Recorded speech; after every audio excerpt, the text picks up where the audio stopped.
this real quick. Okay, great. So I am in my car, obviously. Is that okay? Yeah, that's totally fine. Okay, cool. Thank you so much for joining me to talk. Oh, no problem. I'm just trying to get my phone so it'll just kind of sit. Um, I guess I can just hold my phone. How's I can do this. Is it vertical? Even better. So I think that. That works, yeah. Okay. So first off, I wanted to say congratulations on your NSMA award. And then just kind of sort Thank you. of jumping right into it. First off, how did you get involved into the industry? Oh man. I kind of came up through the blog side of things when blogs were really popular and probably like, you know,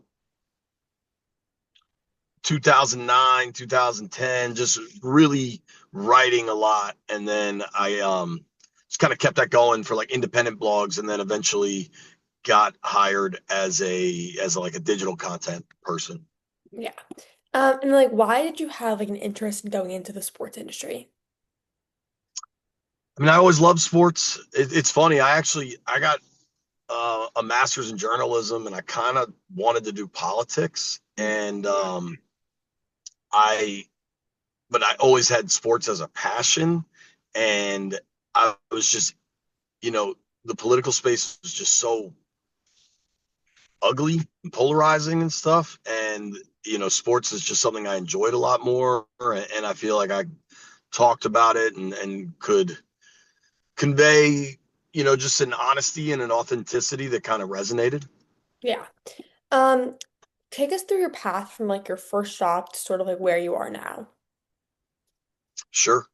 So I got done with grad school in May of '09, which was a pretty awful time for the country. It was, coming off the Great Recession and the financial collapse of '08. And there just really weren't any jobs. And the only place I could get hired full time was at a small newspaper down in Wilmington, North Carolina.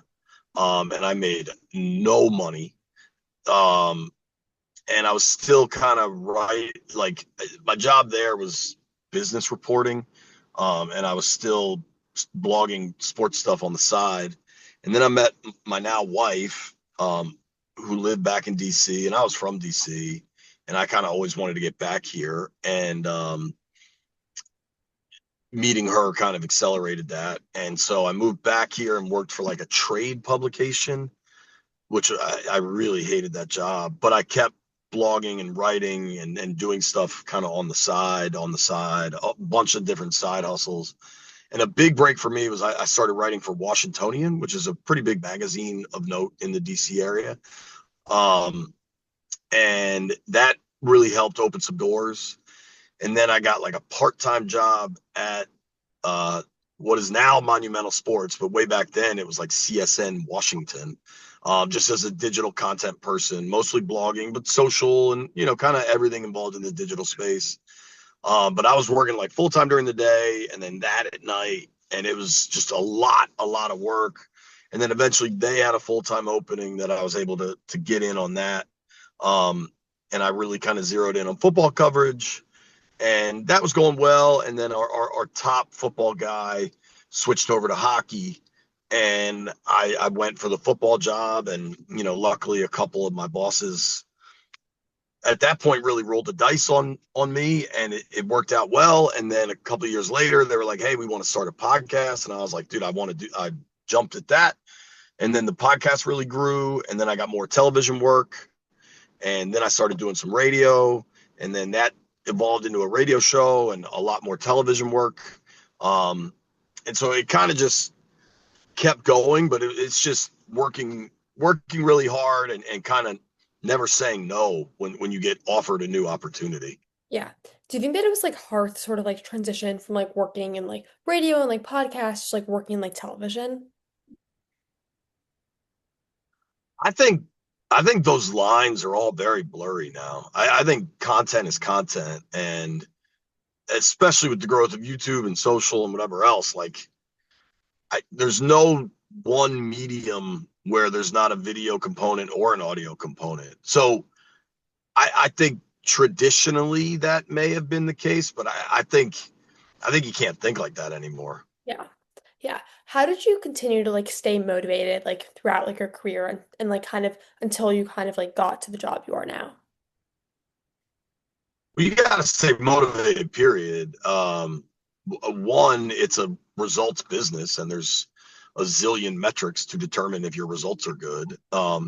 Two, you got to love the gig because you're gonna like if you work in sports, you're working nights and weekends, you're gonna miss holidays and celebrations with your family. So you got to love it and be committed to it, and have a willingness to miss that stuff and then to be elsewhere when your family is in a different spot.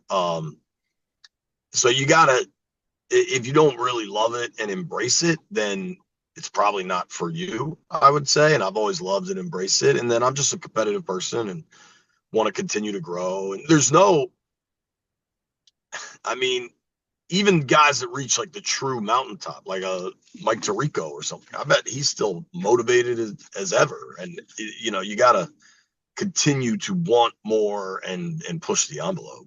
Right. And who would you say was like one of like your biggest mentors in the sports industry growing up? I mean, growing up, it was more just people I read, and I didn't really have a relationship, right? There were radio shows in DC that I loved, Sports Junkies and Tony Kornheiser.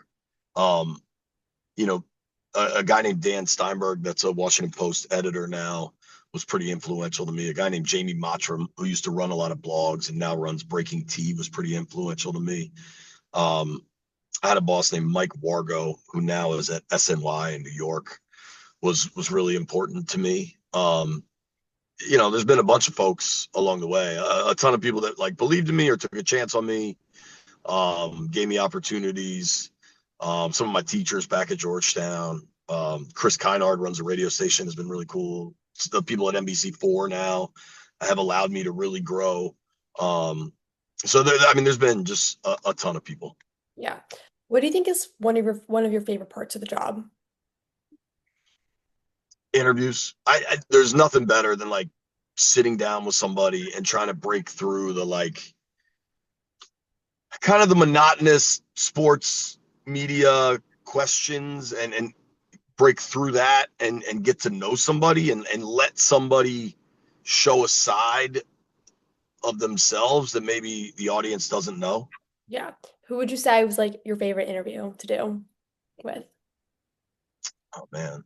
Um, there's been a lot.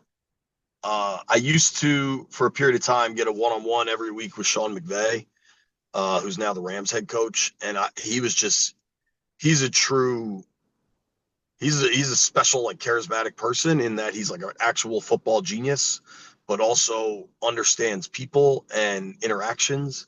Um, an interview that always sticks with me is there's a running back that probably nobody's heard of named Rob Kelly, who had a brief run of success in Washington. And he was an undrafted free agent. I remember sitting down with him, and all I knew was he was from New Orleans, and I knew, roughly the time period where he would have been like a middle school, high school kid.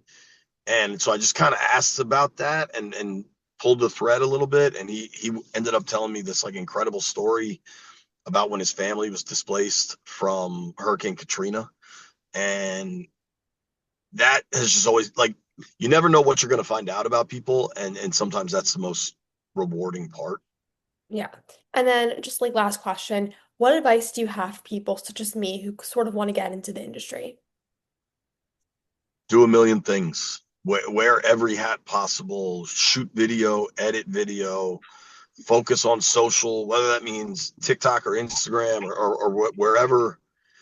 And you got to be your authentic self. Like you can't try to be what you think a reporter should be. Just ask the questions you think are interesting, chase the stories you think are worth telling. Not, you know, you can never, I think one problem is people try to chase viral moments, and viral moments just occur. Like you can't predict when there's going to be a rainbow. You know what I mean? Like stuff just happens. And when it seems like the crowd or the world is going one way, like try to go the other. Be where people aren't, and I think you'll find more interesting stories. Yeah. Well, that's all my questions. Thank you so, so much for talking with me today. Yeah, no problem. No problem. Have a great rest of your day. Okay, you too. Thanks very much. Bye. Bye.